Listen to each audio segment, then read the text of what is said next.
حکوومەتی هەرێم کارەبای پێویست بە هاوڵاتیان نادات و بە بەغدای دەفرۆشێت. یەکگرتو نیگەرانی خۆی لە پارتی و یەکێتی ڕاگەیاند. سێ هاوڵاتی لە سلێمانی بەهۆی زۆپای غازەوە گیانیان نەدەستدا. سڵاوتان نەبێت لە شارپرێسەوە هەواڵی ڕۆژتان پێشکەشەکەم. لیژنەی ئاوەدانکردنەوە و بەرهێنان لە پەرلەمانی کوردستان سەردانی پرۆژەیەکی و بەرهێنانی لە ناوچەی سیتەکی سەربەشاری سلێمانی کردو و پەرلەمانتارێکیش دەڵێت حکوومەت نەیتوانیوە ئەم پرۆژەیە تەواو بکات و دابەشی بکات بەسەر هاوڵاتیانی هەژار و کەم دەرامەتدا. هاوڕێ مەلاستار ئەندامی لیژنەی ئاوەدانکردنەوە بە ڕۆژنامەنووسانی ڕاگەیاند نزیکەی 10,000 یەکی نیشتەجێبوون کە بەشێکیان لە 90% تەواو بوون و بەشێکیان کەمترن تا ئێستا حکوومەت نەیتوانیوە پارە بۆ تەواوکردنی ئەو پرۆژانە خەرج بکات بە مەبەستی تەواوکردنیان بۆ ئەوەی هیچ نەبێت 10,000 خێزان سوودمەند بن لەو یەکانە. ئاماژەی بەوەش کرد دوای سەردانکردنی پرۆژەکانی وەبەرهێنان راپۆرتی خۆیان ئامادە دەکەن و ئاڕاستەی ئەنجومەنی وەزیرانی دەکەن. هەروەها ئەو پەرلەمانتارە باسی لەوەش کرد بەهۆی ئەوەی حکوومەت ناتوانێت پارە بۆ ئەو پرۆژانە تەواو نەکراوە نەتەرخان بکات ڕۆژانە یەکەکان نیشتەجێبوون خراپ و وێران دەبن. عومەر گوڵپی ئەندامی پەرلەمانی کوردستان ڕای دەگەێنێت کارەبای هاوڵاتیان لە پارێزگاکانی هەرێم بۆ 5 سەعات لە شەو ڕۆژێکدا کەم بۆتەوە لەم دۆخەدا کە پلەکانی گەرما زۆر دابەزیون و هاوڵاتیان پێویستیان بە گەرمکەرەوە هەیە بەڵام کارەبا بە دەرەوەی هەرێم دەفرۆشرێت. عومەر گوڵپی ئەندامی لیژنەی دارایی لە پەرلەمانی کوردستان ڕایگەیاند حکوومەتی بەغدا بۆ باشکردنی دۆخی کارەبای شارەکان سەرقاڵی پرۆژە و گرێبەست و کڕینی کارەبایە لە وڵاتانی سعودیا، کوێیت، ئوردون، تورکیا و هەرێمی کوردستان. بەڵام حکوومەت و دەسەڵات لە هەرێم لە بری کڕینی کارەبا بۆ هاوڵاتیەکانیان کارەبا بە بەغدا دەفرۆشن. ئەمەژی بەوەش کردووە حکوومەتی بەغدا بۆ باشکردنی دۆخی کارەبای شارەکان سەرقاڵی پرۆژە و گرێبەست و کڕینی کارەبایە لە وڵاتانە. بەڵام حکوومەت و دەسەڵات لە هەرێم لە بری کڕینی کارەبا بۆ هاوڵاتیەکانیان و باشکردنی دۆخی هاوڵاتیان کارەبا بە بەغدا دەفرۆشن.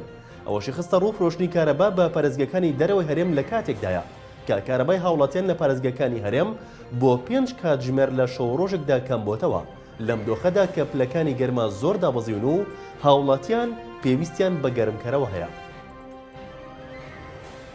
ئەنجومەنی جێبەجێکردنی یەکگرتووی ئیسلامی کوردستان سەبارەت بە بارودۆخی سیاسی هەرێم و عێراق و گۆڕانکاری و پێشاتەکان ڕاگەندراوێکی بڵاوکردەوە و نیگەرانی خۆی دەربڕی لەسەر لێکترازانی ناوماڵی کوردی و ئەو ململانێ نەخوازراوەی دۆ حیزبی دەسەڵات دەیکەن.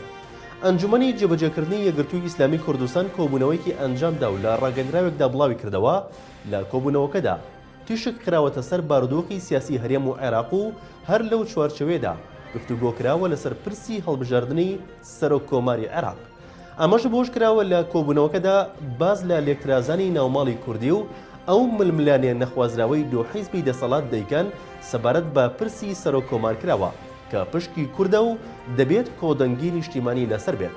ئەنجومەنی جێبەجێکردن جەخت لەسەر ئەوە دەکاتەوە کە هەرچی زووترە دۆ حیزبی دەسەڵات پێداچوونەوە بەو هەڵوێستەیاندا بکەنەوە و لەسەر پاڵێوراوێکی هاوبەش ڕێکەوتن بکرێت بۆ ئەوەی لەوە زیاتر ناوماڵی کوردی لە بەریەک هەڵنەوەشێت و ناچارمان نەکەن بە هەڵوێستی دیکە. سەرۆکی فراکسیۆنی نەوەی نوێ لە پەرلەمانی عێراق ئاشکرای کرد لەگەڵ هیچ لایەنێکی کوردی یاخود عێراقی لەبارەی پۆستی سەرۆک کۆمار ڕێکەوتنیان نییە.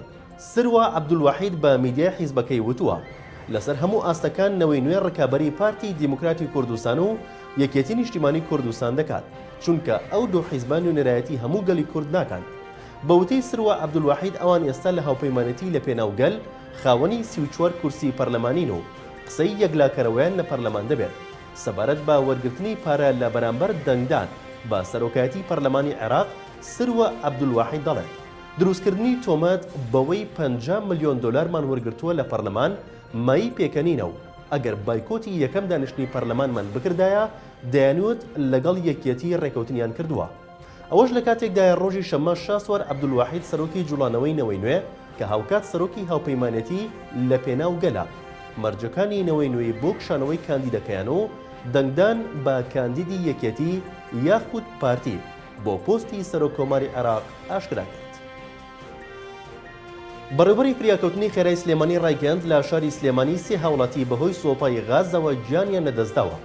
سامان نادر بەڕێوەبەری فریاکەوتنی خێرای سلێمانی بە شارپرێسی ڕاگەیاند ئەمڕۆ کاتژمێر 3 دوانیوەڕۆ تیمەکانمان چوونەتە شوێنی ڕووداوێک لە گەڕێکی خێباتی شاری سلێمانی کە سێ هاوڵاتی بەهۆی سۆپای غازەوە گیانیان نەدەستداوە.